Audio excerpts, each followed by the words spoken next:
langshima nangala wi fi paramte charamte musni chna tawiramte thuye wimala tapne wimala tapyak ne wish binami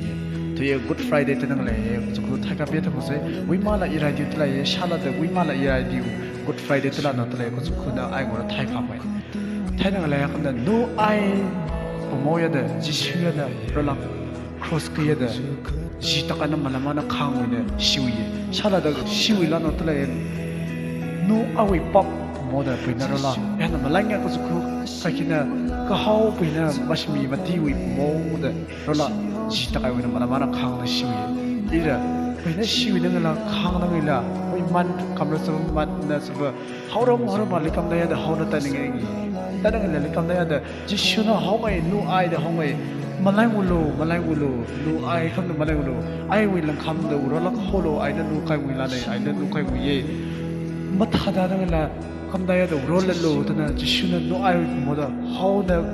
wishmana no ai moda nanglan da kap da no ku no ye tala ye no ai na thala ko china chuba pida khrum la ko china jishu li kamdaya da malai u khap ga ye tala ye ai message ko shine tana ko khrum da re ai so mat na jishu kamda ku na